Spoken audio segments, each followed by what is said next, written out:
Si quieres venir a la Navidad, ven a lavar los platos, me gritó mi nuera por teléfono. Le respondí, que la disfrutes. Cuando vio las fotos de mi lujosa hacienda en Mérida, mi teléfono sonó 71 veces. «Qué bueno que estés aquí», me decía. El teléfono sonó exactamente a las 2:17 de la tarde de un martes. Recuerdo la hora porque estaba viendo mi programa de cocina favorito ese, donde hacen esos postres elaborados que nunca podría intentar hacer. El sonido estridente cortó la tarde tranquila como un cuchillo cortando mantequilla. «Hola, Esperanza». La voz de Beatriz era fría como de negocios, sin calidez, sin cortesía, solo mi nombre dicho, como si le dejara mal sabor de boca. «Oh, hola, mi hija», dije silenciando la televisión y enderezándome en mi sillón gastado. «¿Cómo estás?» «¿Cómo está Alejandro?» No respondió mi pregunta. Nunca lo hacía.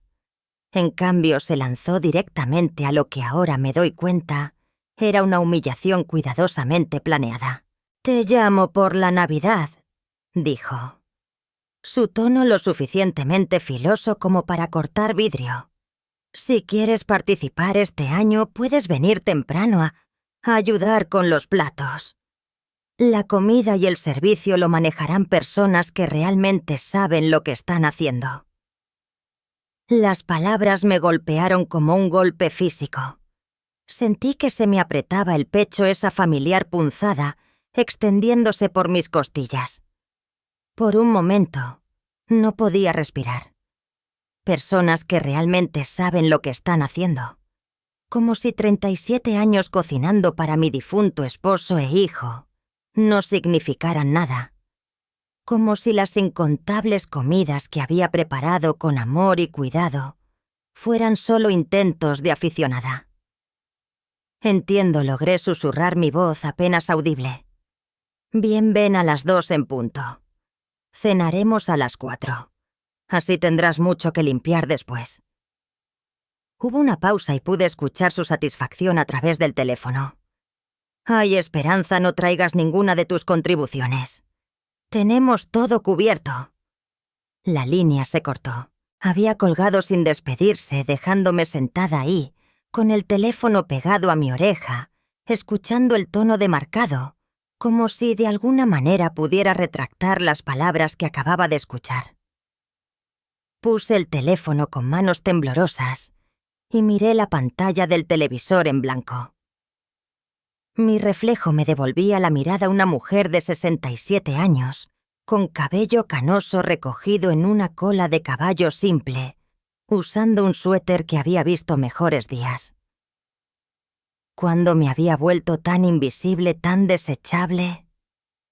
Los recuerdos regresaron como una avalancha, como siempre sucedía cuando Beatriz me recordaba mi lugar en su pequeño mundo perfecto. No siempre había sido así.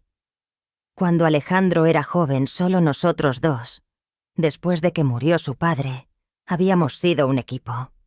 Él me ayudaba a poner la mesa mientras yo cocinaba nuestras comidas sencillas y hablábamos sobre su día en la escuela, sus sueños, sus miedos.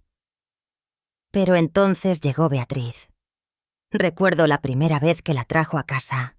Tenía 28 años, 2 años menor que Alejandro, con cabello rubio perfectamente peinado y ropa que costaba más que mi presupuesto mensual de comida. Caminó por mi pequeño departamento, como si estuviera inspeccionando una escena del crimen, su nariz ligeramente arrugada, mientras observaba mis muebles de segunda mano y el papel tapiz desteñido. «Es tan pintoresco», había dicho la palabra, goteando desprecio. «Muy auténtico vintage». Alejandro se había reído pensando que era un cumplido. Yo sabía mejor. Los cambios comenzaron pequeños.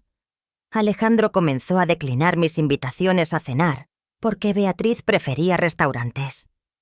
Dejó de llamar tan seguido porque Beatriz pensaba que era demasiado dependiente de su madre. Cuando se comprometieron no me pidieron ayudar a planear la boda. La madre de Beatriz se encargó de todo, explicó por qué era menos complicado así. Debería haber hablado entonces. Debería haber luchado por mi lugar en la vida de mi hijo. Pero no quería ser la suegra difícil la que causaba problemas en su matrimonio. Así que me hice a un lado. Me hice más pequeña. Esperé que mi silenciosa complacencia me ganara algo de afecto, algo de respeto.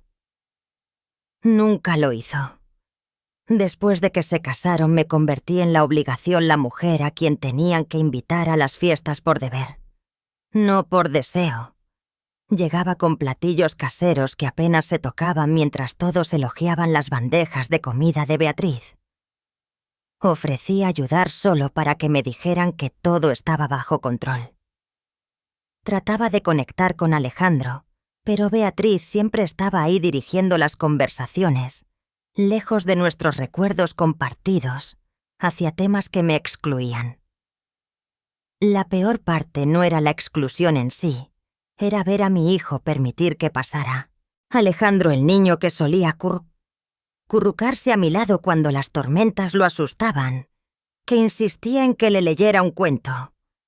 Más cada noche se había convertido en un hombre que se sentaba en silencio mientras su esposa me trataba como personal de servicio. Caminé a mi pequeña cocina y puse la tetera para el té, un ritual que me había consolado a través de incontables momentos difíciles a lo largo de los años. Mientras esperaba que el agua hirviera, noté mi reflejo en la ventana sobre el fregadero. ¿Cuándo había comenzado a verme tan derrotada cuando mis hombros habían comenzado a curvarse hacia adentro, como si estuviera tratando de hacerme invisible? El departamento a mi alrededor contaba la historia de mi vida. Disminuida una recámara, un baño, un área de estar que servía como comedor y centro de entretenimiento. Los muebles estaban limpios pero gastados, recolectados a lo largo de décadas de tiendas de segunda mano y ventas de garage. Las paredes estaban desnudas excepto por algunas fotografías de Alejandro creciendo. Fotos que Beatriz nunca había mostrado interés en ver. Había estado viviendo aquí durante 8 años desde que ya no podía permitirme la pequeña casa donde Alejandro creció. La renta era manejable con mi modesta pensión y me había convencido de que era acogedor, no estrecho. Pero ahora, pensando en la casa pristina de Beatriz, con sus encimeras de granito y electrodomésticos de grado profesional, sentí el peso de mis circunstancias reducidas, más pesadamente que nunca. La tetera silbó sobresaltándome de mis pensamientos.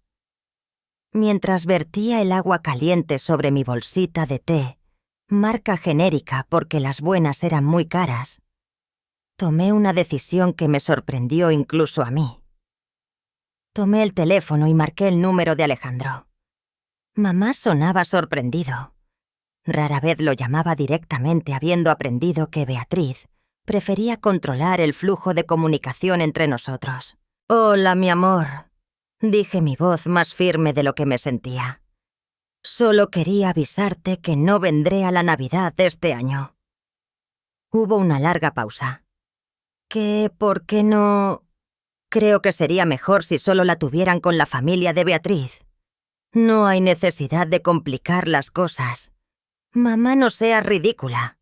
Por supuesto que vienes. Beatriz te acaba de llamar, ¿verdad? La forma en que lo dijo me lo dijo todo. Sabía exactamente lo que su esposa me había dicho. Probablemente había estado sentado justo ahí cuando hizo la llamada, escuchando cómo reducía a su madre a una lavatrastos. Sí lo hizo, y he decidido que tengo otros planes. ¿Qué otros planes?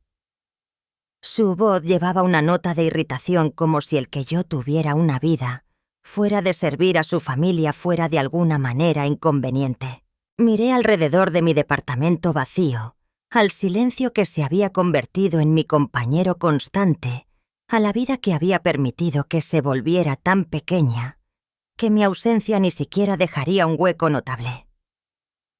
«Voy a hacer algo solo para mí», dije en voz baja. Disfruta tu Navidad, Alejandro.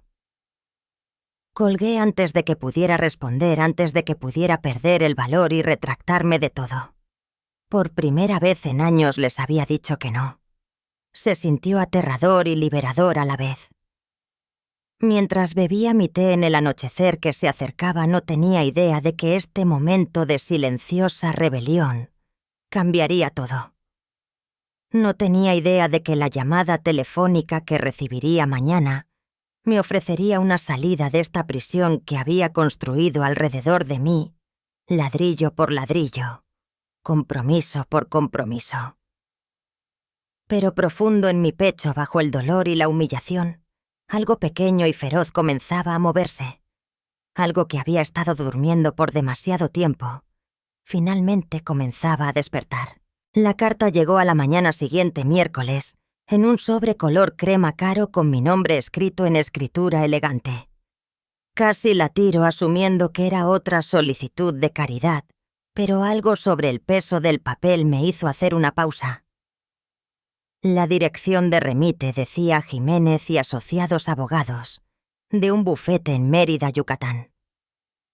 Mis manos temblaron mientras la abría. Nadie envía buenas noticias a través de abogados.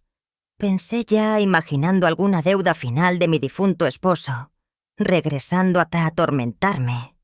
Estimada señora Esperanza Soledad Vázquez. Comenzaba usando mi nombre completo, de una manera que me hizo enderezarme. Nadie me había llamado Soledad en décadas. Lamentamos informarle del fallecimiento de la señora Esperanza Cordelia Montemayor Ruiz, quien murió pacíficamente en su hacienda el 15 de octubre. Según su último testamento, usted ha sido nombrada como beneficiaria. Por favor, contacte nuestra oficina a la mayor brevedad para arreglar la transferencia de bienes. Leí la carta 3 veces antes de que las palabras comenzaran a tener sentido. Esperanza Cordelia Montemayor Ruiz. El nombre me transportó 45 años atrás a un tiempo, cuando era una persona completamente diferente. Soledad Esperanza Jiménez. Ese había sido mi nombre entonces, antes de convertirme en Esperanza Vázquez, antes de elegir el amor sobre el lujo y nunca mirar atrás. Tenía 19 años recién salida del colegio de señoritas y heredera de la fortuna textil Jiménez. Mi familia poseía fábricas por todo el sureste de México, y nuestro nombre abría puertas que otros solo podían soñar con atravesar. Había sido rebelde incluso entonces. Mientras mis amigas hacían matrimonios convenientes con hombres de familias como las nuestras, me había enamorado perdidamente de Tomás Vázquez, un mecánico que trabajaba en el taller donde había llevado mi carro para reparaciones. Era honesto y amable, y me hacía reír de maneras que mis pretendientes apropiados nunca habían logrado. Me veía como Soledad, no como una Fortuna Jiménez con piernas. Cuando les dije a mis padres que tenía la intención de casarme con él, se horrorizaron. Mi padre amenazó con desheredarme. Mi madre se metió a la cama con agotamiento nervioso. El abogado de la familia me explicó en términos que era demasiado joven y demasiado enamorada para apreciar completamente, exactamente, lo que estaría renunciando. El fideicomiso Jiménez estaba estructurado de una manera que requería la aprobación familiar para la herencia. Si me casaba fuera de nuestro círculo social, perdería mi derecho a la riqueza familiar. No solo mi herencia, toda mi conexión con el legado familiar. Tenía 19 años y creía que el amor lo conquistaba todo. Elegí a Tomás. El día después de nuestra pequeña ceremonia de boda atendida solo por la familia de Tomás y algunos amigos, recibí una carta formal del mismo bufete de abogados que me había contactado 45 años después. Ya no era una Jiménez. Mi fideicomiso fue disuelto. Mi herencia revocada. Era libre de vivir mi nueva vida, pero lo haría sin la red de seguridad que había conocido desde el nacimiento. Nunca me arrepentí. Tomás y yo tuvimos 30 años maravillosos juntos antes de que el cáncer se lo llevara. Luchamos financieramente. El salario de mecánico de Tomás y después su pequeña pensión no era mucho, pero fuimos felices.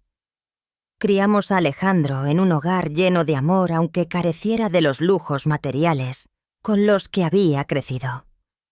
Después de que murió Tomás, tuve que vender nuestra casita y mudarme a este departamento. Alejandro ya estaba casado con Beatriz, para entonces construyendo su propia vida. Nunca le conté sobre la familia que había dejado atrás, sobre la riqueza de la que me había alejado. Pensé que solo lo haría sentir culpable por nuestras circunstancias modestas o peor resentido de que hubiera elegido la pobreza sobre el privilegio. Ahora sentada en mi pequeña cocina con esta carta en mis manos temblorosas, me preguntaba si eso había sido un error. Llamé al bufete inmediatamente. La recepcionista me transfirió al señor Jiménez mismo, quien habló con el tipo de acento refinado que recordaba de mi infancia. «Señora Vázquez», dijo calurosamente. «O debería decir señorita Jiménez. Cordelia hablaba de usted a menudo. Lo hacía mi voz. Salió apenas como un susurro. «Oh, sí». Siguió su vida con gran interés. Cuando se enteró de que se había casado por amor y había dejado la familia, dijo que era la mujer más valiente que había conocido. Nunca se casó. ¿Sabe? Dijo que nunca pudo encontrar un hombre que valiera la pena renunciar a su independencia. Cordelia había sido mi amiga más cercana durante nuestros años en el colegio de señoritas.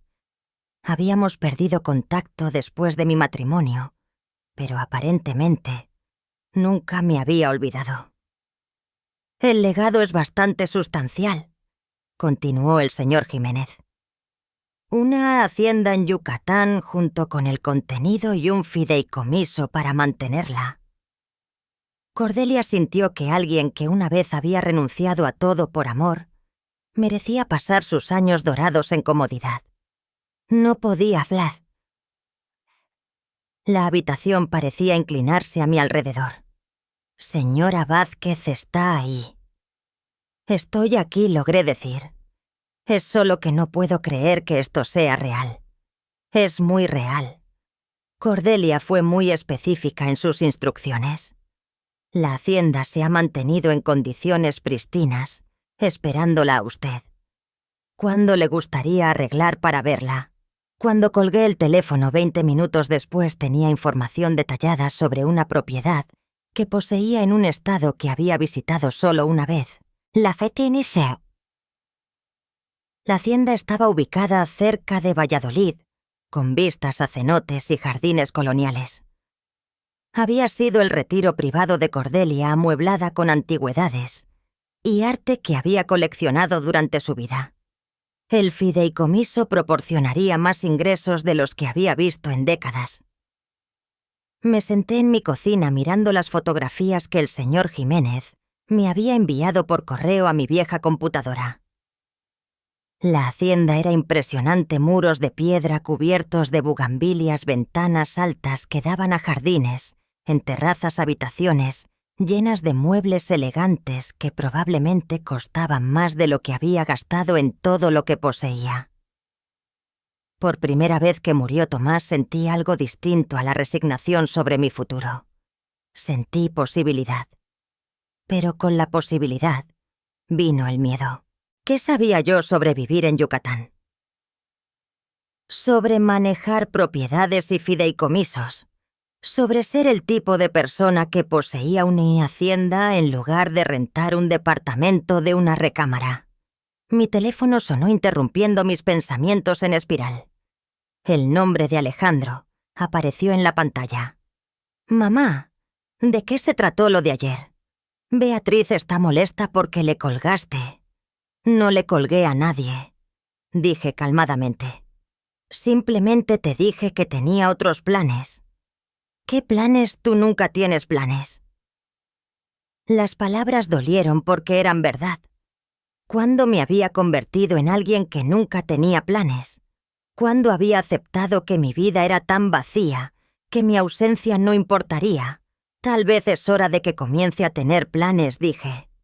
Mamá, estás siendo dramática. Solo ven a la Navidad.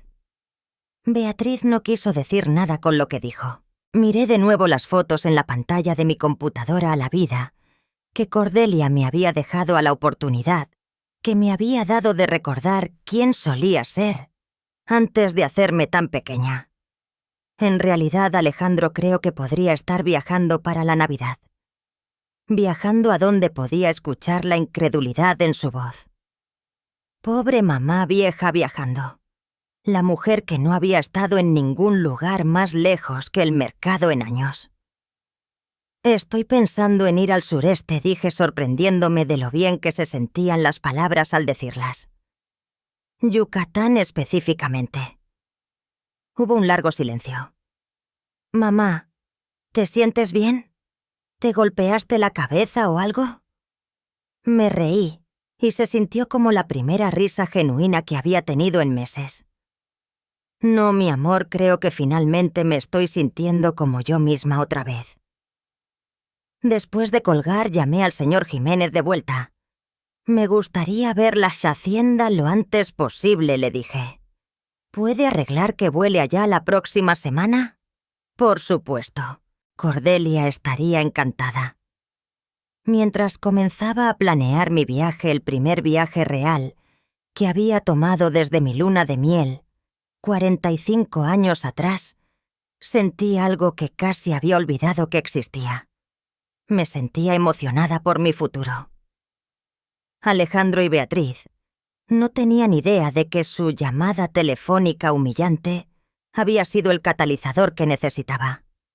Pensaron que me estaban poniendo en mi lugar, recordándome que era la pariente pobre que debería estar agradecida por las migajas de atención.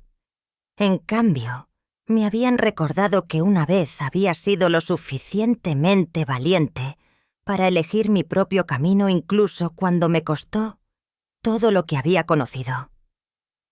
Tal vez era hora de ser tan valiente, otra vez. El avión aterrizó en Mérida en una mañana fresca de lunes, exactamente una semana después de la llamada humillante de Beatriz. Presioné mi cara contra la pequeña ventana viendo los edificios coloniales emerger de las nubes, como algo de un cuento de hadas. Mi corazón martillaba contra mis costillas no por miedo a volar, lo cual había manejado mejor de lo esperado, sino por la enormidad de lo que estaba a punto de descubrir. El señor Jiménez había arreglado todo. Un conductor me esperaba en el aeropuerto, sosteniendo un letrero con mi nombre real, Soledad Jiménez, escrito en letra cuidadosa. Era un hombre yucateco de mediana edad, llamado Miguel, quien hablaba perfecto español con un ligero acento maya que hacía todo sonar más elegante. «Bienvenida a Yucatán, doña Soledad», dijo tomando mi única maleta gastada. «La señora Montemayor hablaba de usted muchas veces. Estaba muy ansiosa de que llegara este día. Mientras manejábamos por el campo, Miguel me contó sobre los últimos años de Cordelia. Había vivido tranquilamente en la hacienda», dijo, cuidando sus jardines y leyendo vorazmente. Nunca se había casado, nunca tuvo hijos, pero había mantenido amistades con personas de todo el mundo a través de su extensa correspondencia. Recibió una carta de alguien de su ciudad, dijo Miguel mirándome por el espejo retrovisor hace como 2 meses. Después de leerla, llamó a los abogados inmediatamente para asegurarse de que todo estuviera en orden para usted. Mi estómago se apretó. Una carta de mi ciudad. Sí, de una mujer que conocía a su familia. La había visto en el mercado local y la reconoció por fotografías en periódicos de sociedad viejos. Le escribió a la señora Montemayor sobre lo difíciles que parecían ser sus circunstancias. Cerré los ojos, la vergüenza lavándome. Alguien le había escrito a Cordelia sobre la pobre Esperanza Vázquez. la ex heredera viviendo en un departamento diminuto, comprando con cupones usando ropa que había visto décadas mejores. El pensamiento de ser compadecida por mi amiga de la infancia hizo que mis mejillas ardieran. La señora Montemayor no la estaba compadeciendo, dijo Miguel, gentilmente como si leyera mis pensamientos. Estaba enojada, muy enojada. Dijo que estaba mal que alguien que había sacrificado tanto por amor tuviera que pasar sus años dorados luchando. Doblamos a través de un conjunto de portones de hierro y se me cortó la respiración. La hacienda se alzaba ante nosotros, como algo de un sueño, 3 pisos de piedra color miel, con bugambilias subiendo por las paredes y ventanas altas que reflejaban el sol de la tarde. Los jardines se extendían en todas las direcciones llenos de flores tropicales y setos perfectamente cuidados. Más allá de los jardines, un cenote brillaba como diamantes esparcidos. «Dios mío», susurré. «Hermosa». ¿Verdad? Miguel sonrió. La señora Montemayor siempre decía que estaba esperando a la persona correcta para apreciarla verdaderamente. Estacionó frente a la entrada principal donde una mujer mayor en un vestido gris nítido esperaba en los escalones. Miguel la presentó como la señora Hernández, el ama de llaves, que había cuidado la hacienda durante los últimos 15 años. Doña Soledad dijo con una ligera reverencia que me hizo sentir simultáneamente ridícula y real. «Bienvenida a casa. Casa». La palabra resonó en mi pecho mientras me condujo a través de la puerta principal. El interior me quitó el aliento, techos altos con molduras ornamentadas, paredes cubiertas con papel tapiz de seda, muebles antiguos que pertenecían en museos. Cada habitación por la que pasamos era más hermosa que la anterior. Una biblioteca con estantes del piso al techo, una sala de música con un piano de cola, un comedor que podía sentar a 20 personas cómodamente. La señora Montemayor dejó instrucciones específicas de que nada debía cambiarse, dijo la señora Hernández, mientras subíamos la amplia escalera al segundo piso. Dijo que usted sabría qué hacer con todo. Abrió la puerta a lo que claramente había sido la suite principal. La recámara era enorme con puertas francesas que se abrían a un balcón que daba vista al cenote. La cama era una antigua de 4 postes hecha con sábanas que probablemente costaban más que mi renta mensual. Pero fue el escritorio junto a la ventana lo que me hizo jadear. Sentada en la superficie de madera pulida, había una fotografía enmarcada que no había visto en 45 años Cordelia y yo, en el colegio de señoritas, con nuestros brazos alrededor de los hombros de la otra, riéndonos de algo largamente olvidado. Junto a ella había un sobre sellado con mi nombre. «Dejó esto para usted», dijo la señora Hernández, suavemente. «La dejaré para que lo lea en privado». Después de que se fue, me senté en el escritorio con manos temblorosas y abrí la carta final de Cordelia para mí. Mi querida Soledad comenzaba en su escritura familiar, aunque más temblorosa ahora con la edad. Si estás leyendo esto, entonces, finalmente, has regresado a casa contigo misma. Tuve que parar de leer para limpiarme los ojos. Nunca olvidé a la muchacha que eligió el amor sobre el dinero, que se alejó de todo lo que había conocido, porque su corazón se lo dijo. Fuiste la más valiente de todas nosotras, aunque la vida no siempre haya recompensado esa valentía como debería. Seguí tu historia a través de los años. Sí tenía alguien manteniéndome al tanto de ti. No te veas tan sorprendida. Supe sobre tu matrimonio feliz, tu hijo, la muerte de tu esposo. Supe cuando tuviste que vender tu casa cuando te mudaste a ese departamento diminuto. Supe sobre el trato de tu nuera hacia ti y me rompió el corazón. Renunciaste a una fortuna por amor y criaste a un hijo que no parece entender el valor de ninguno de los dos. Pero esa es su falla, no la tuya. Esta hacienda te ha estado esperando, Soledad. La he mantenido perfecta porque siempre esperé que algún día necesitarías un lugar donde pudieras recordar quién realmente eres. No Esperanza la obligación, no. Esperanza la decepción, sino Soledad, la mujer que fue lo suficientemente valiente para elegir su propio camino. El fideicomiso te proporcionará un ingreso de 50.000 pesos al mes por el resto de tu vida.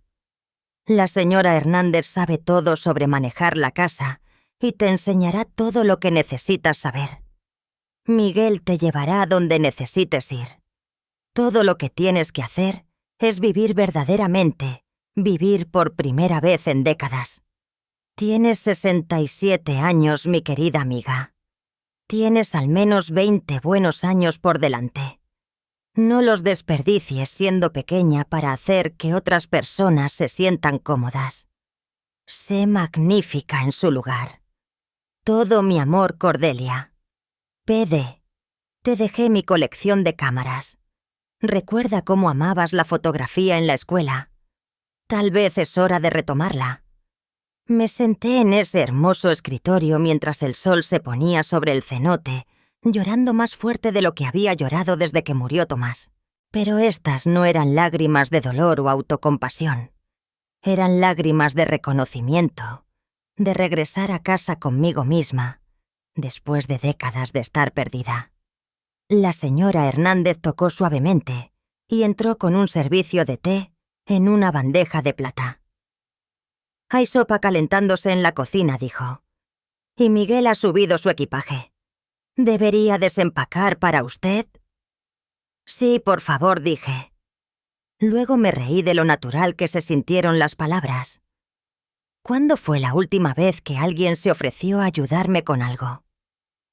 Esa primera noche me acosté en la enorme cama con su vista del cenote escuchando los sonidos poco familiares de una casa que era verdaderamente silenciosa, sin tráfico, sin vecinos discutiendo a través de paredes delgadas, sin sirenas en la distancia. Solo paz. Pensé en Alejandro y Beatriz probablemente discutiendo mi comportamiento extraño, preguntándose qué le había pasado a la sensata mamá vieja. No tenían idea de que su crueldad había sido la llave que desbloqueó una puerta que había cerrado 45 años atrás. Por primera vez desde la muerte de Tomás, me quedé dormida emocionada por lo que mañana podría traer. A la mañana siguiente, la señora Hernández me mostró el resto de la casa, la bodega, el conservatorio lleno de plantas exóticas, el estudio de arte en el tercer piso con sus ventanas orientadas al norte. En el estudio encontré la colección de cámaras de Cordelia, docenas de cámaras vintage y modernas arregladas en vitrinas como joyas preciosas. La señora Montemayor dijo que usted era bastante talentosa con la fotografía cuando era niña, dijo la señora Hernández. Esperaba que la retomara. Tomé una cámara digital elegante, sorprendida de lo familiar que se sentía en mis manos, a pesar de las décadas desde que había sostenido una. A través de las ventanas del estudio, las ruinas mayas se extendían infinitamente, rogando ser capturadas. «Señora Hernández», dije, «¿podría Miguel llevarme al pueblo hoy? Creo que necesito comprar algo de ropa apropiada». Ella sonrió. «Por supuesto, doña, aunque tal vez primero debería ver el guardarropa que la señora Montemayor le dejó». En el vestidor adyacente a la recámara principal encontré un guardarropa completo en mi talla, vestidos elegantes, pantalones a la medida, suéteres, de cachemir, incluso joyería y mascadas. Todo era clásico, caro y atemporal. «¿Cómo sabía mi talla?», pregunté pasando mi mano sobre un hermoso abrigo de lana. «Tenía sus medidas de la mujer que le escribió», dijo la señora Hernández pragmáticamente. Quería que tuviera todo lo que necesitaba para entrar a su nueva vida inmediatamente. Mientras me cambiaba de mi ropa de tienda de descuento a un suéter de cachemir perfectamente ajustado y pantalones de lana, me vi en el espejo de cuerpo completo. La mujer que me devolvía la mirada seguía siendo reconociblemente yo, pero separaba más derecha sus hombros hacia atrás, su barbilla arriba. Se veía como alguien que pertenecía en un lugar como este. Por primera vez en décadas me veía como Soledad Jiménez otra vez. Esa tarde Miguel me llevó por el pueblo cercano donde abrí una cuenta bancaria mexicana y aprendí sobre mi nueva realidad financiera. 50,000 pesos al mes era más dinero del que había visto en años. El banquero, un caballero distinguido que había conocido bien a Cordelia, me aseguró que el fideicomiso era a prueba de balas y continuaría por el resto de mi vida. La señora Montemayor fue muy específica, dijo. Usted no debe carecer de nada nunca más. Mientras regresábamos a la hacienda, le pedí a Miguel que se detuviera en un pequeño café con vista al cenote. Pedí café y pastel real, no las galletas compradas en tienda, de las que había estado subsistiendo, y saqué una de las cámaras de Cordelia. La luz de la tarde era perfecta, bañando todo en un resplandor dorado. Comencé a tomar fotos del cenote, las ruinas, los edificios coloniales, los flamencos deslizándose por el agua. Con cada clic del obturador me sentía más como yo misma, más viva de lo que había estado en años. Cuando revisé las fotos más tarde esa noche, me sorprendió lo buenas que eran. Mi ojo para la composición no se había perdido, solo había estado latente. Esa noche me senté en el escritorio y compuse mi primera publicación en redes sociales en años. Rara vez había usado Facebook, pero aún tenía una cuenta que Alejandro me había ayudado a crear años atrás. Seleccioné la foto más hermosa del día, el cenote al atardecer con las ruinas reflejadas en el agua quieta, y la publiqué con un pie de foto simple. Las nuevas aventuras comienzan con un solo paso. No mencioné dónde estaba o cómo había llegado ahí. No expliqué nada, simplemente compartí un momento de belleza con el mundo. Dentro de una hora, la publicación había recibido más me gusta y comentarios que cualquier cosa que hubiera compartido jamás. Amigos viejos de la secundaria, parientes distantes, incluso algunos de los amigos de Alejandro, estaban comentando sobre la fotografía impresionante y preguntando dónde la había tomado. Sonreí y cerré la laptop sin responder a ninguno de ellos. Que se preguntaran. Por primera vez en mi vida no tenía la obligación de explicarme a nadie. Mientras me preparaba para dormir en mi hermosa habitación, me vi en el espejo otra vez. La mujer que me devolvía la mirada estaba transformada, no solo por la ropa cara o los alrededores elegantes, sino por algo más profundo. Se veía como alguien que conocía su propio valor. Mañana exploraría más de este nuevo mundo que Cordelia me había dado. Tomaría más fotografías, aprendería más sobre mi nueva vida. Tal vez incluso comenzaría a planear algunos cambios para hacer la hacienda verdaderamente mía. Pero esta noche simplemente estaba agradecida. Agradecida por una amiga que nunca me había olvidado. Agradecida por una segunda oportunidad que nunca había esperado. Y agradecida por el coraje para tomarla.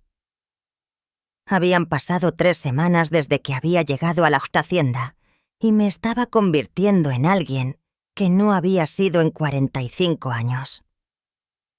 Cada mañana despertaba en la cama de 4 postes con el cenote brillando fuera de mis ventanas y por unos momentos no podía creer que esta fuera mi vida. La señora Hernández se había convertido en más que un ama de llaves. Era mi guía hacia un mundo que casi había olvidado que existía.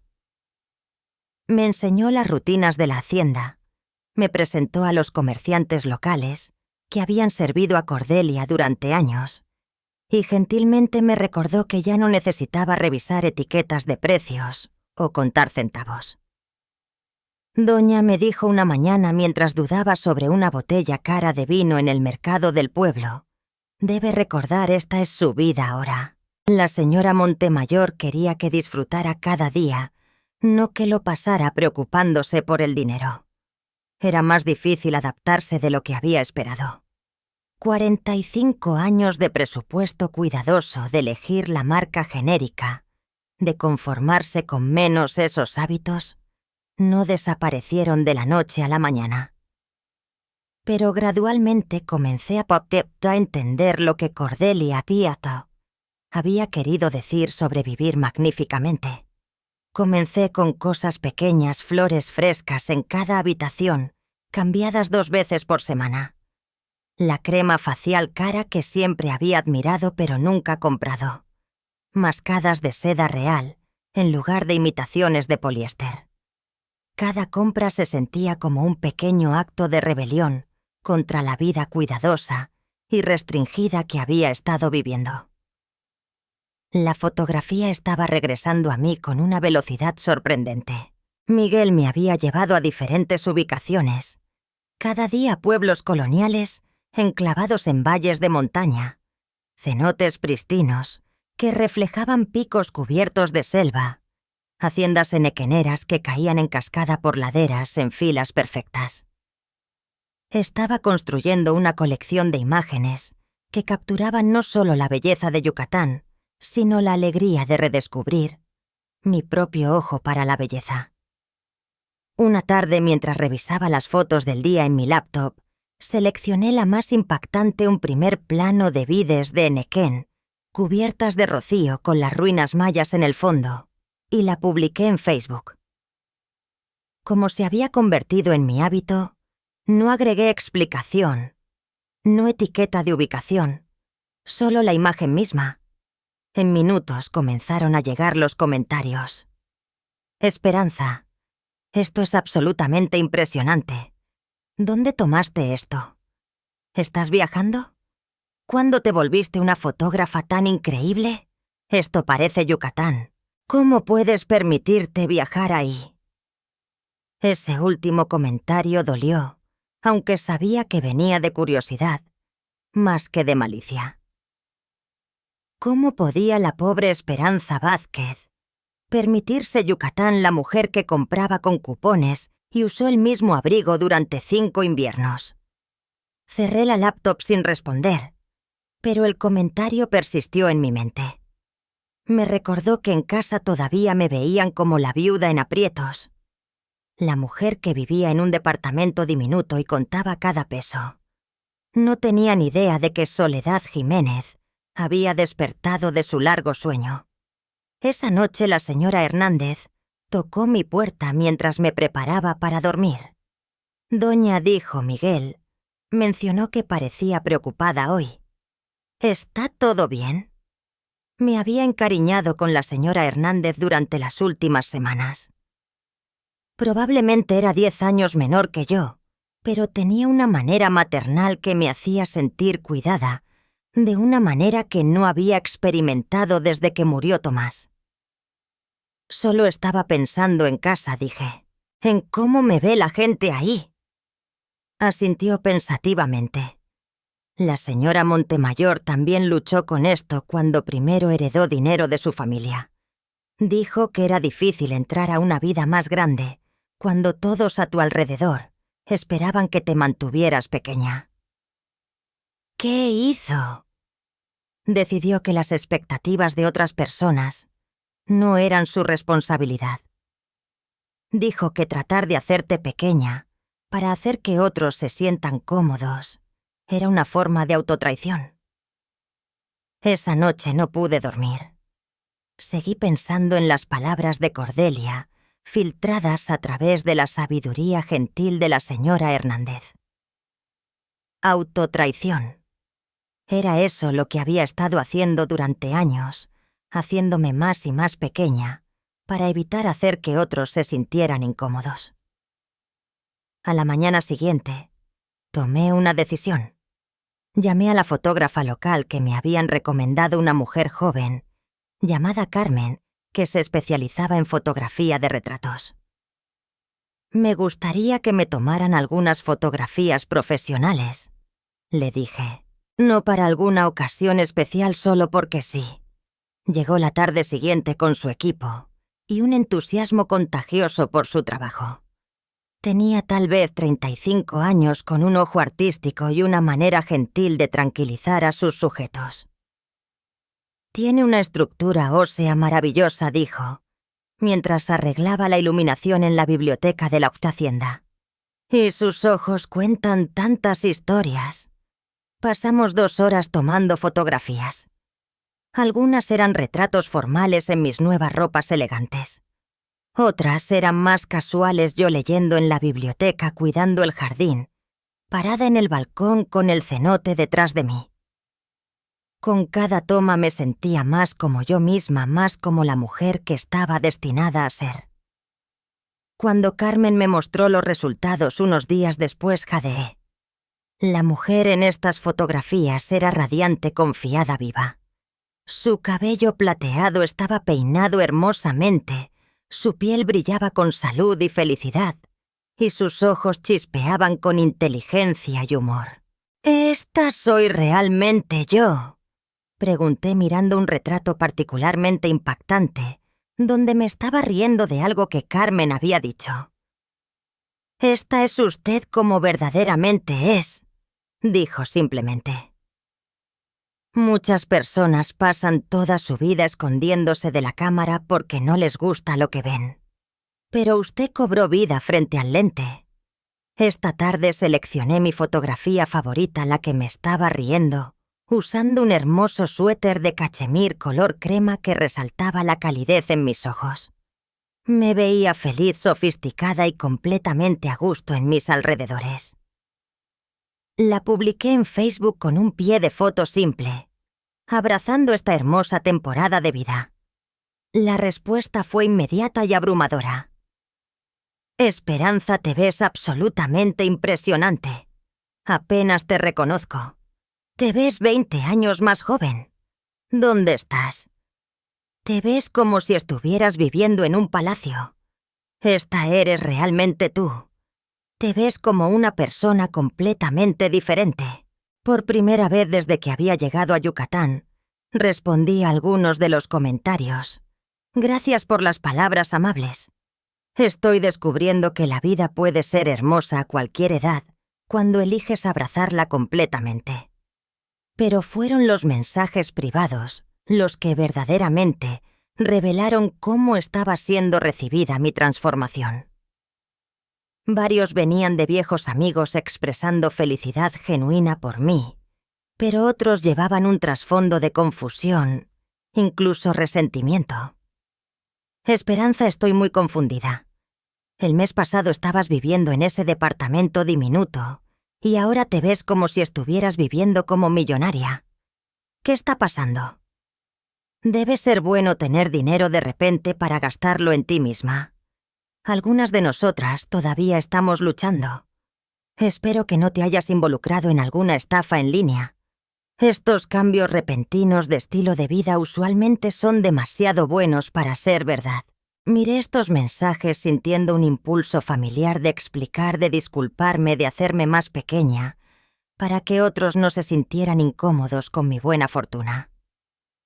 Pero entonces recordé las palabras de la señora Hernández sobre la autotraición. En lugar de responder a los mensajes críticos, cerré mi laptop y caminé al balcón. El sol se estaba poniendo sobre el cenote, pintando el cielo en tonos de rosa y oro, que me quitaron el aliento. En la distancia las campanas de la iglesia estaban sonando la hora de la tarde, un sonido que se había vuelto tan consolador como una canción de cuna. Esta era mi vida ahora. No porque hubiera ganado la lotería, o me hubiera casado con un hombre rico, o hubiera hecho algo moralmente cuestionable. Esta era mi vida porque una querida amiga había recordado quién solía ser y me había dado la oportunidad de convertirme en ella otra vez. No le debía a nadie una explicación, No le debías a nadie una disculpa por mi buena fortuna, y ciertamente no le debía a nadie el derecho de hacerme sentir culpable por finalmente vivir bien.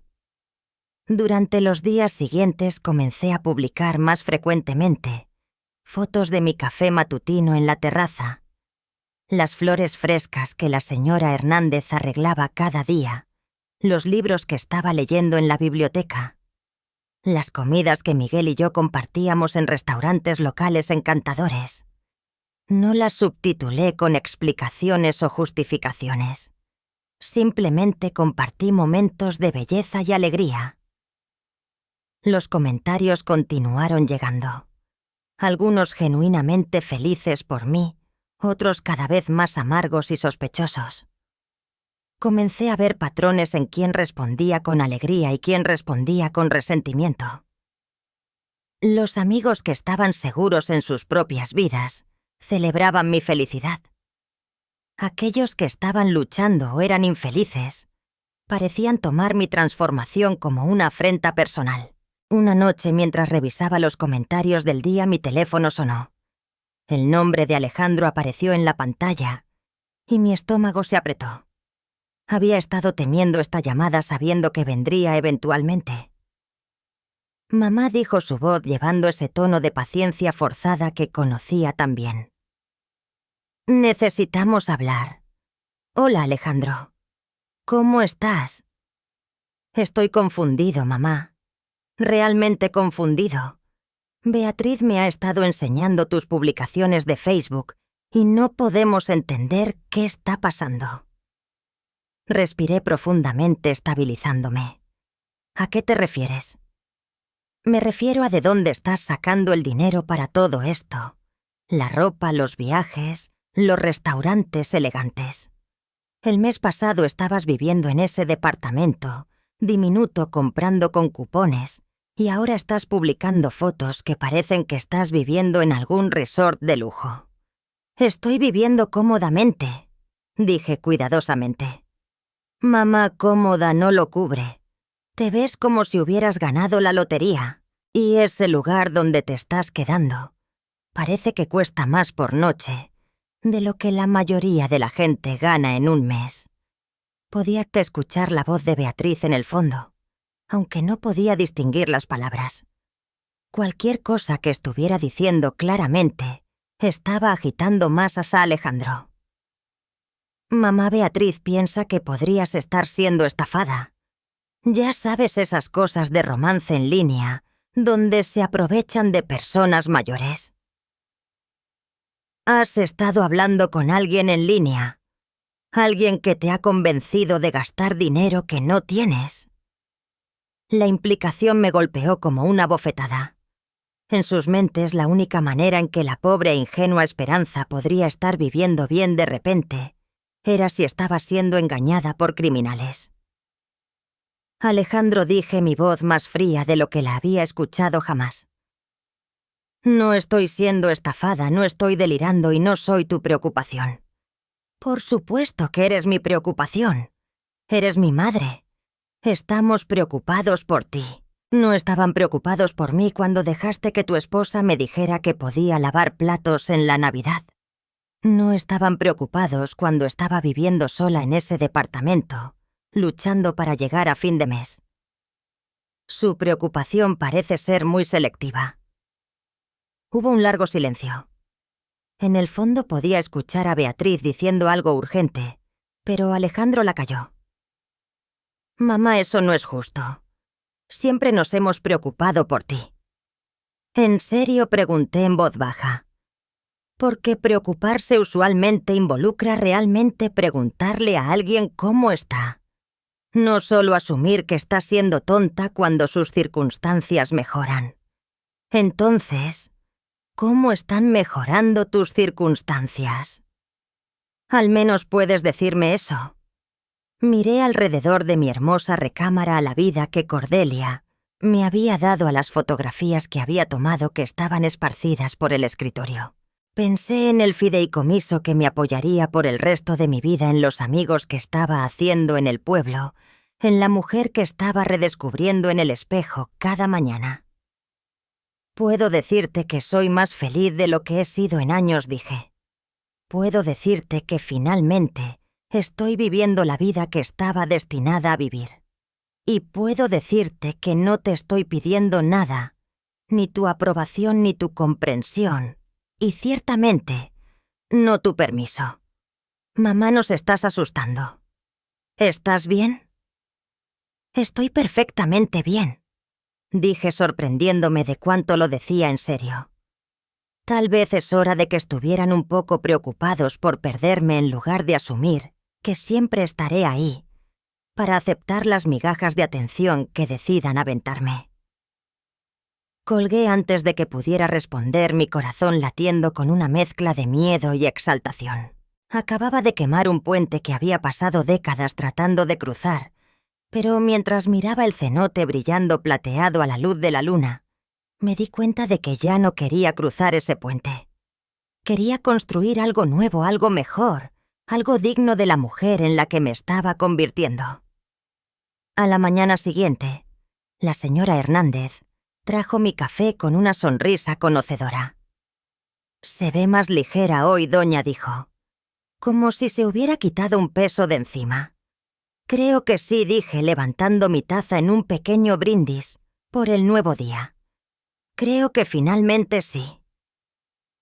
La mañana después de mi conversación con Alejandro, desperté y encontré 17 llamadas perdidas en mi teléfono. 17.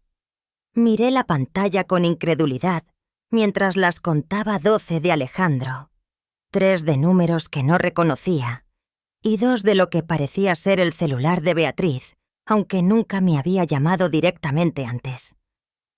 Mi buzón de voz estaba lleno. Mientras escuchaba los mensajes durante mi café matutino servido por la señora Hernández, en la porcelana más fina, me sentí como si estuviera viendo un accidente automovilístico en cámara lenta desarrollarse. El primer mensaje de Alejandro era disculpándose. «Mamá, perdón por cómo terminó esa llamada. Por favor, llámame de vuelta. Beatriz y yo solo estamos preocupados por ti». Para el quinto mensaje, su tono había cambiado a frustración. «Mamá, este tratamiento silencioso no está ayudando a nadie. Necesitamos saber qué está pasando. Esto no es como tú». Los mensajes posteriores se volvieron cada vez más desesperados. «Mamá, por favor, he estado llamando toda la noche. Estoy empezando a pensar que algo está realmente mal. Solo llámame para que sepa que estás bien». Pero fueron los mensajes de Beatriz los que verdaderamente revelaron la profundidad de su pánico. Esperanza, su voz estaba tensa con histeria apenas controlada. «No sé qué tipo de juego estás jugando, pero necesita parar. Alejandro no ha dormido en toda la noche. No puedes simplemente desaparecer y publicar estas fotos ridículas sin explicarte». El segundo mensaje de ella fue aún más revelador. «Mira, sé que no siempre nos hemos llevado bien, pero Alejandro te ama. Está hablando de volar a Yucatán para encontrarte. ¿Tienes idea de cuánto costaría eso? Solo llámanos de vuelta y explica qué está pasando». Puse el teléfono y caminé a las puertas francesas que se abrían a mi balcón. La niebla matutina se estaba levantando del cenote, revelando las ruinas mayas en toda su gloria cubierta de selva. En algún lugar al otro lado del océano, mi hijo y su esposa estaban perdiendo el sueño por mi silencio, pero por primera vez en años, había dormido pacíficamente toda la noche. La señora Hernández apareció con pasteles frescos de la panadería del pueblo. «¿Noticias difíciles de casa?», preguntó gentilmente, notando mi expresión.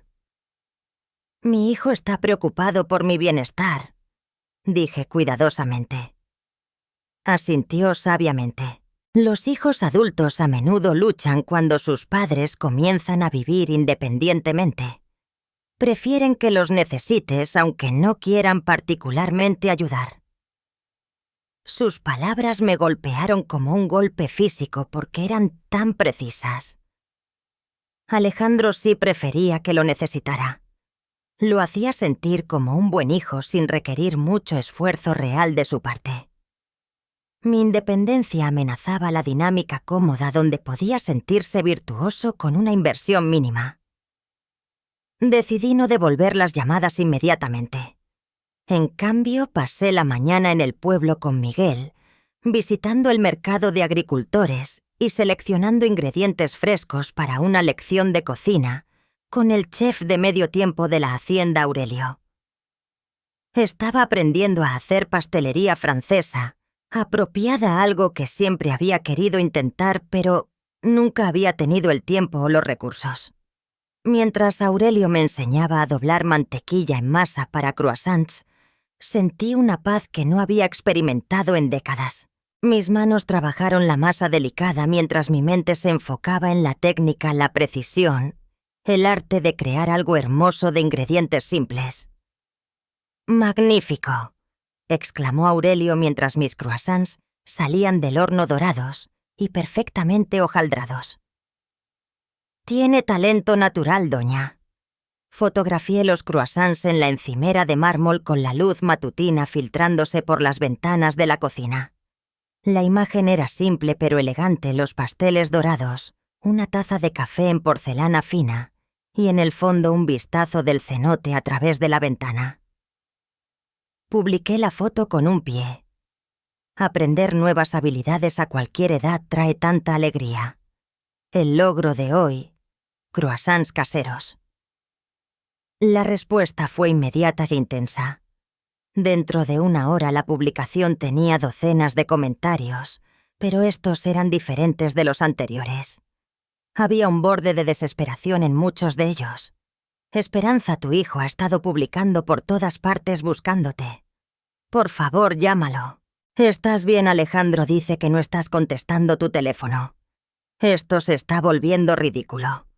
Solo dile a la gente dónde estás y cómo te estás permitiendo este estilo de vida». Pero fueron los mensajes directos los que verdaderamente revelaron la tormenta que había desatado. De una vecina: «Esperanza, me topé con Alejandro en el supermercado y está fuera de sí. Piensa que podrías estar teniendo algún tipo de crisis nerviosa. Me mostró tus fotos y honestamente, yo también estoy confundida. ¿Cómo pasaste de luchar para pagar la renta a vivir así? De una vieja compañera de trabajo. No quiero entrometerme, pero algunas de nosotras nos estamos preguntando si podrías estar en algún tipo de problema. El cambio repentino de estilo de vida. La ubicación misteriosa: no contestar las llamadas de tu familia. Todo parece muy sospechoso. De la esposa del amigo de Alejandro espero que sepas lo que estás haciendo. Alejandro está devastado. Beatriz dice que has estado despierto durante 2 días seguidos, tratando de averiguar dónde estás. ¿Realmente vale la pena destruir tu relación con tu único hijo? Ese último mensaje me hizo poner el teléfono con manos temblorosas. Destruir mi relación con mi único hijo, como si yo fuera la que había pasado años permitiendo que esa relación se deteriorara a través de negligencia y falta de respeto. Mi teléfono sonó otra vez. Esta vez era un número que no reconocía con un código de área local de casa. «Hola», contesté cautelosamente. «Señora Vázquez, habla el oficial Martínez del Departamento de Policía Local. Su hijo presentó una solicitud de verificación de bienestar. Está preocupado de que pueda estar desaparecida o en peligro». Mi corazón se detuvo. «No estoy desaparecida, oficial. Estoy viajando». «Entiendo eso, señora. Pero su hijo dice que no está respondiendo a sus llamadas y su actividad reciente en redes sociales sugiere que podría estar en un estado vulnerable. Está preocupado de que alguien podría estar aprovechándose de usted». La humillación ardía en mi pecho. Mi propio hijo había llamado a la policía porque estaba viviendo demasiado bien para su comodidad.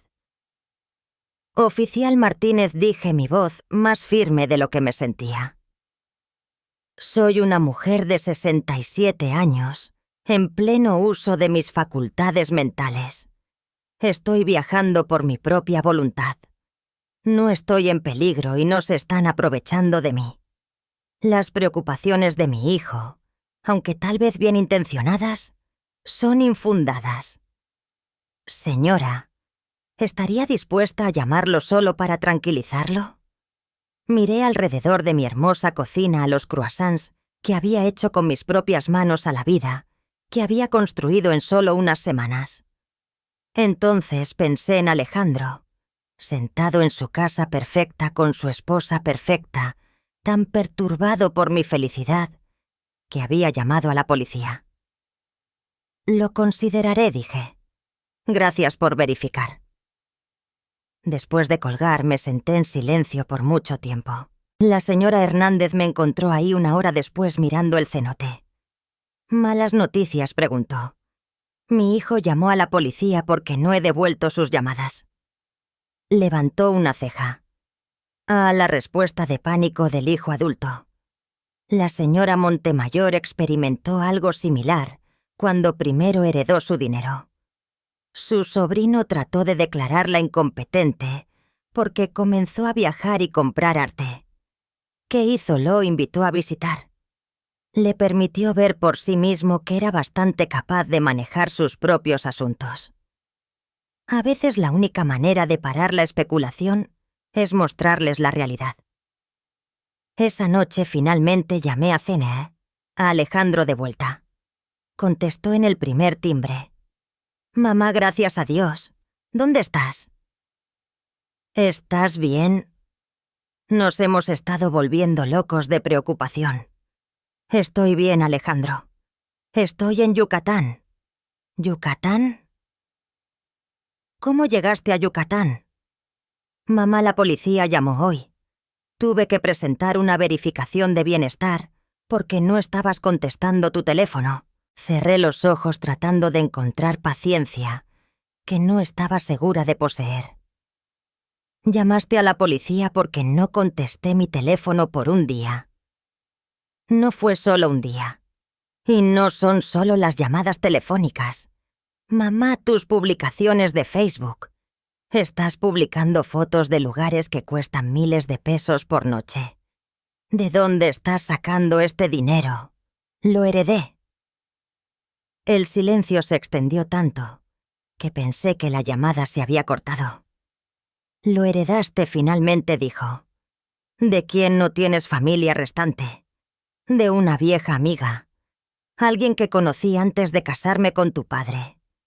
«¿Qué vieja amiga? Nunca mencionaste ninguna amiga rica». Podía escuchar a Beatriz en el fondo su voz aguda y demandante, aunque no podía distinguir las palabras. «Alejandro, no te debo una explicación detallada de mis finanzas. Mamá, esto es una locura.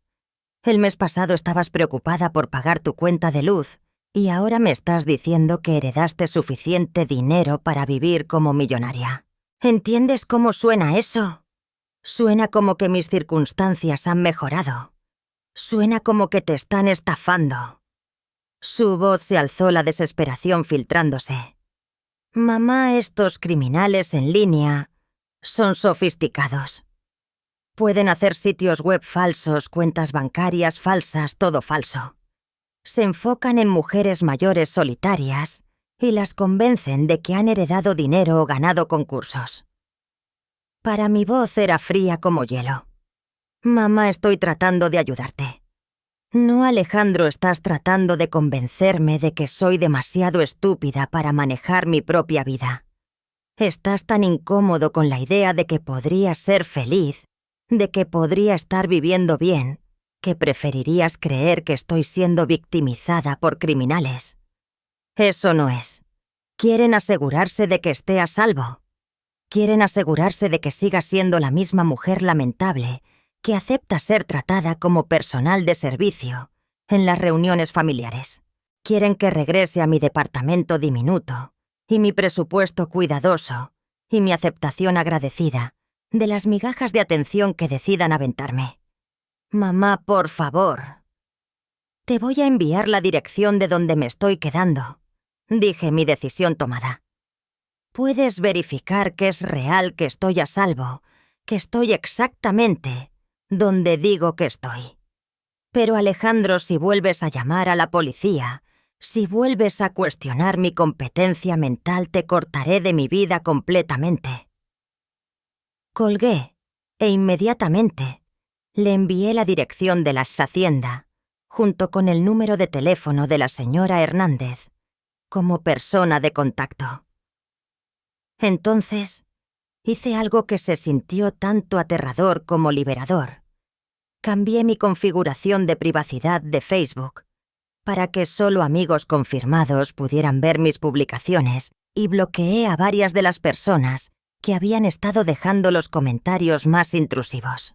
Mi teléfono comenzó a sonar inmediatamente, Alejandro llamando de vuelta, probablemente en shock por mi ultimátum. Lo apagué. La señora Hernández apareció con una copa de vino y una sonrisa gentil. «La primera vez que estableces límites», dijo, «se siente como si fueras cruel». Pero los límites no son crueles, son necesarios.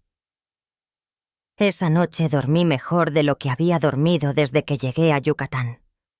Por primera vez en años me había defendido completamente, sin disculparme, o explicar o tratar de hacer que todos los demás se sintieran cómodos con mis decisiones. La mañana siguiente trajo una nueva avalancha de mensajes, pero estos se sentían diferentes. Alejandro claramente había compartido la dirección de la hacienda con otros, porque varios mensajes hacían referencia a buscarla en línea. «Hey, busqué la dirección en Google y definitivamente es real. Es algún tipo de hacienda histórica. ¿Cómo terminaste ahí?» Busqué los registros de propiedad. Ese lugar vale millones. Estoy muy confundida sobre qué está pasando. Pero el mensaje más revelador vino de la misma Beatriz. «No sé qué tipo de estafa estás llevando a cabo, pero Alejandro merece algo mejor que una madre que desaparece y luego amenaza con cortarlo. Estás siendo egoísta y cruel». Miré ese mensaje por mucho tiempo. Egoísta y cruel por vivir bien, por ser feliz, por negarme a aceptar. Aceptar maltrato. Tomé una captura de pantalla del mensaje y la guardé. No porque tuviera la intención de hacer algo con ella, sino porque quería recordar este momento, el momento cuando la esposa de mi hijo reveló exactamente lo que pensaba de mí y exactamente qué tan amenazada se sentía por mi transformación. Mientras bebía mi café matutino en el balcón, viendo los flamencos deslizarse por el cenote, me di cuenta de que algo profundo había cambiado. Ya no tenía miedo de su desaprobación. Ya no estaba desesperada por su aceptación. Por primera vez en mi vida adulta, era libre. Pero la libertad estaba a punto de aprender. Venía con un precio, y Alejandro y Beatriz no habían terminado de tratar de arrastrarme de vuelta a la vida pequeña y manejable que preferían que viviera. Habían pasado 2 meses desde que había hablado por última vez con Alejandro, y el silencio se había convertido en un regalo que no sabía que necesitaba. La Navidad se acercaba. Mi primera Navidad en Yucatán. Mi primera Navidad en décadas, sin el peso de la obligación presionando sobre mis hombros. La señora Hernández había decorado la hacienda hermosamente con guirnaldas de bugambilias frescas y luces blancas que se reflejaban en el cenote como estrellas caídas. La gran chimenea en el salón principal crepitaba con calor y el aroma de canela y clavo de las galletas navideñas que horneaba llenaba el aire. ¿Extrañará sus celebraciones tradicionales?, me preguntó una noche mientras nos sentábamos junto al fuego, ella con su tejido y yo con un libro de historia yucateca. Pensé que las extrañaría, dije honestamente, pero no las extraño. Durante años la Navidad significó caminar sobre cáscaras de huevo, tratando de no decir algo incorrecto Estar agradecida por el privilegio de lavar platos después de la cena. Esto se siente como la primera Navidad real que he tenido en décadas. Sonrió sabiamente. La señora Montemayor solía decir que las fiestas revelaban la verdad sobre las relaciones. Las personas que verdaderamente te aman quieren que seas feliz. Las otras quieren que seas útil. Esa sabiduría resultó profética cuando mi teléfono sonó el 23 de diciembre. El nombre de Alejandro apareció en la pantalla y después de un momento de duda contesté. Hola, Alejandro. Mamá. Su voz era diferente, más pequeña, de alguna manera menos segura. ¿Cómo estás? Estoy bien. ¿Cómo estás tú? Estoy. Estamos bien. Escucha, mamá quería llamar antes de la Navidad. He estado pensando en todo lo que pasó y quiero disculparme. Dejé mi libro sorprendida. ¿Disculparte? ¿Por qué? Específicamente por llamar a la policía por asumir que te estaban estafando por no confiar en que conocieras tu propia mente. Hizo una pausa y pude escucharlo luchando con las palabras. Beatriz y yo pasamos por tu viejo departamento la semana pasada y verlo vacío realmente me pegó. Realmente te fuiste. Me fui.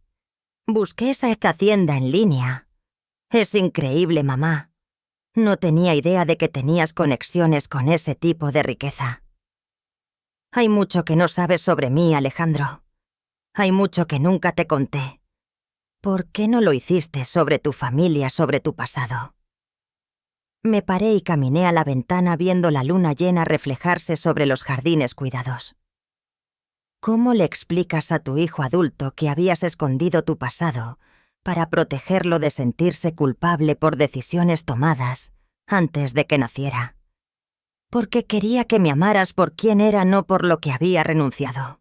Y porque tenía miedo de que pensaras menos de tu padre si sabías lo que había dejado atrás para casarme with él. Nunca podría pensar menos de papá. Lo sé ahora, pero era muy joven cuando tomé esas decisiones y pensé que los estaba protegiendo a ambos. Hubo un largo silencio. Finalmente Alejandro habló otra vez, su voz espesa de emoción. Mamá, te debo más que una disculpa. Te debo. Dios, ni siquiera sé por dónde empezar. La manera en que te tratamos, la manera en que dejé que Beatriz te hablara, la manera en que simplemente asumí que siempre estarías ahí, sin importar qué tan poco esfuerzo pusiera. Estaba mal. Todo estaba mal. Las lágrimas picaron mis ojos, pero no eran lágrimas de tristeza. Eran lágrimas de alivio, de vindicación de una carga finalmente siendo reconocida. ¿Qué te hizo cambiar de opinión? Pregunté en voz baja. Honestamente, verte. ¿Cómo has estado viviendo sin nosotros? Las fotos que publicas, la confianza en tu voz. Eres más feliz sin nosotros, ¿verdad? Podría Pasteri haber mentido. Podría Fasti haberme apurado a tranquilizarlo, a minimizar mi felicidad, para que no se sintiera mal. Pero esa habría sido la vieja esperanza la que se hacía pequeña, para consolar a otros. Sí, dije simplemente. Soy más feliz. Soltó una respiración temblorosa. Eso es lo que temía escuchar y lo que merezco escuchar. Alejandro, no quiero que te sientas culpable por mi felicidad, pero necesito que entiendas que no voy a regresar a como eran las cosas. Esto no es una fase o una rebelión. Esta es quien soy ahora. Lo sé. Y quiero conocer a esta persona si me lo permites. La real tú, no la versión de ti que te obligamos a ser. ¿Qué piensa Beatriz de esta conversación? Otra larga pausa. Beatriz y yo hemos estado teniendo algunas discusiones difíciles. Ella no está manejando bien tu transformación. Le gustaba tener a alguien a quien pudiera menospreciar, y ahora eso se fue. Me sorprendió su honestidad. ¿Y cómo te sientes al respecto? Siento que estoy viendo a mi esposa claramente por primera vez en nuestro matrimonio y no me gusta todo lo que veo. Lo siento. Alejandro, eso debe ser difícil. No te disculpes. Tú no causaste esto, solo dejaste de permitirlo. El comportamiento de Beatriz hacia ti siempre estuvo mal, solo que nunca quise verlo porque era más fácil dejar que fuera mala contigo que lidiar con el conflicto de enfrentarla. La admisión colgó entre nosotros cruda y honesta. ¿A dónde vamos desde aquí?, preguntó. Eso depende de lo que quieras y de lo que estés dispuesto a cambiar. Quiero a mi madre de vuelta, la real, no la versión disminuida que creamos, y estoy dispuesto a hacer lo que sea necesario para ganarme eso, incluso si significa establecer límites con tu esposa. Especialmente si significa eso. Esa noche llamé a Miguel al salón. Miguel, me gustaría extender una invitación a mi hijo para que visite el año nuevo. Solo él puede arreglar la habitación de huéspedes y ayudar con la logística de viaje. Miguel sonrió. Por supuesto, doña. Será bueno tener familia aquí que aprecie lo que ha construido. Durante los días siguientes, Alejandro y yo hablamos varias veces más. Estaba genuinamente interesado en mi nueva vida, preguntando sobre la hacienda, el pueblo, mi fotografía.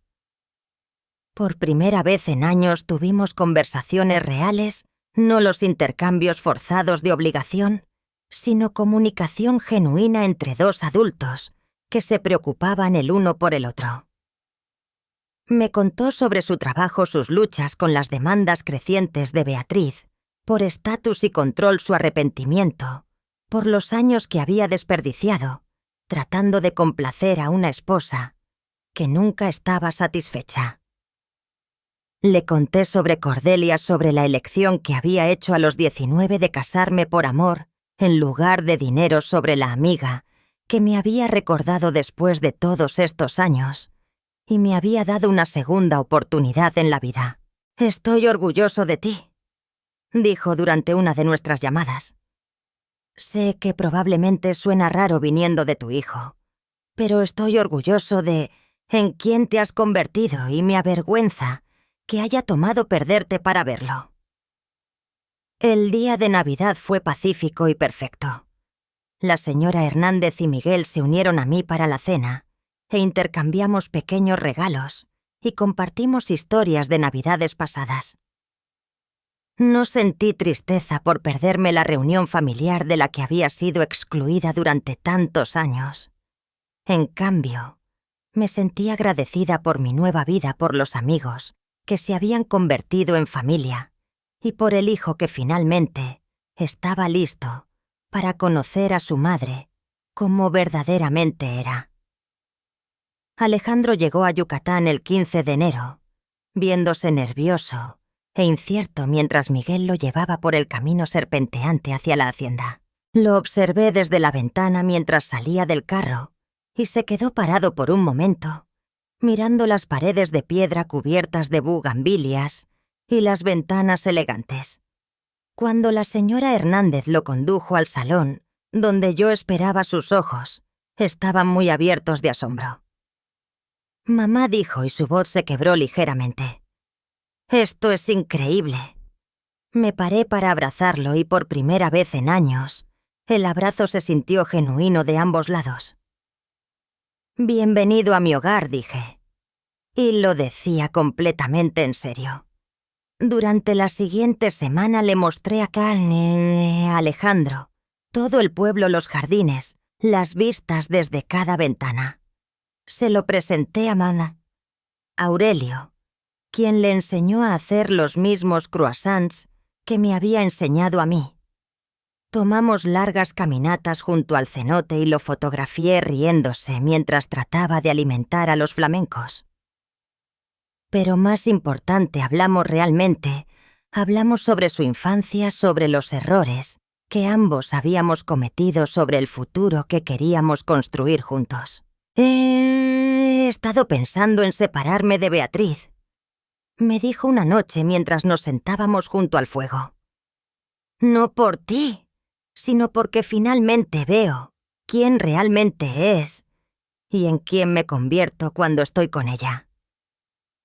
Esa es una decisión que solo tú puedes tomar, dije cuidadosamente. Pero puedo decirte que la vida es demasiado corta para pasarla con personas que te hacen más pequeño. ¿Es eso lo que te hicimos?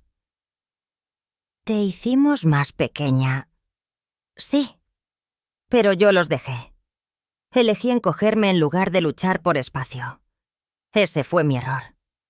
Y ahora, miré alrededor de mi hermoso hogar a la vida que había construido de las cenizas de la vieja al hijo que finalmente estaba listo para verme como verdaderamente era. Ahora ocupo todo el espacio que necesito, dije. Y no me disculpo por ello. En su última noche, Alejandro y yo nos sentamos en el balcón envueltos en mantas, viendo las luces del pueblo reflejarse en el agua oscura del cenote. Sé que esto podría sonar egoísta, dijo, pero espero que vengas a visitar a veces. No a la vida vieja, sino solo a visitar. Quiero mostrarle a la gente quién es realmente mi madre. Lo pensaré, dije. Pero Alejandro, necesitas entender, este es mi hogar ahora. Aquí es donde pertenezco. Lo sé. Y estoy feliz por ti. Realmente feliz. Mientras Miguel lo llevaba al aeropuerto a la mañana siguiente, sentí una paz que nunca había experimentado antes. Había reclamado mi relación con mi hijo, pero en mis propios términos. Había establecido límites y los había mantenido. Me había negado a encogerme de vuelta a la forma que habían preferido que mantuviera. 3 meses después, Alejandro llamó para decirme que él y Beatriz se estaban divorciando. Ella había estado furiosa sobre mi mala influencia y había exigido que eligiera entre su madre y su esposa. Te elegí a ti, dijo simplemente. En realidad me elegí a mí mismo, pero elegirme a mí mismo significaba elegirte a ti también. Esa tarde, publiqué una nueva fotografía en Facebook, un atardecer sobre el cenote, con las ruinas silueteadas contra el cielo dorado. El pie de foto decía simplemente: cada final es un nuevo comienzo. Los comentarios eran cálidos y de apoyo ahora principalmente, de personas que habían llegado a entender que mi transformación era real y permanente. Las voces amargas habían gradualmente desaparecido bloqueadas o simplemente eligiendo desconectarse cuando se dieron cuenta de que no iba a regresar a ser la persona a la que podían compadecer o controlar. Pero fue el comentario de Alejandro el que me hizo sonreír más. Tan orgulloso de mi increíble madre. No puedo esperar a visitar otra vez pronto. Mientras cerraba mi laptop y me preparaba para otra noche pacífica en mi hermoso hogar, reflexioné sobre el viaje que me había traído aquí. Una llamada telefónica cruel de mi nuera destinada a ponerme en mi lugar había, en cambio, despertado algo en mí que pensé que se había perdido para siempre. Era Soledad Jiménez otra vez. No la asustada de 19 años que había renunciado a todo por amor, sino la mujer en la que se había convertido, confiada, independiente, sin vergüenza de ocupar espacio en el mundo. Cordelia había tenido razón. Había tenido 20 buenos años por delante cuando me dejó este regalo, y tenía la intención de vivir cada uno de ellos magníficamente. Fuera de mis ventanas el cenote se extendía infinitamente hacia el horizonte, reflejando las estrellas que comenzaban a aparecer en el cielo que se oscurecía. En algún lugar al otro lado del océano había una mesa navideña, donde mi ausencia una vez había sido obligatoria, donde me habían dicho que podía lavar los platos si quería participar. Pero aquí, en mi hermoso hogar, junto al cenote, rodeada de personas que me valoraban por quién era, en lugar de lo que podía proporcionar, cada día era una celebración. Finalmente, completamente, era libre. Ahora tengo curiosidad sobre ustedes que escucharon mi historia. ¿Qué harían si estuvieran en mi lugar? ¿Han pasado por algo similar? Comenten abajo. Y mientras tanto, estoy dejando en la pantalla final 2 otras historias que son favoritas del canal y definitivamente los sorprenderán. Gracias por leer hasta aquí.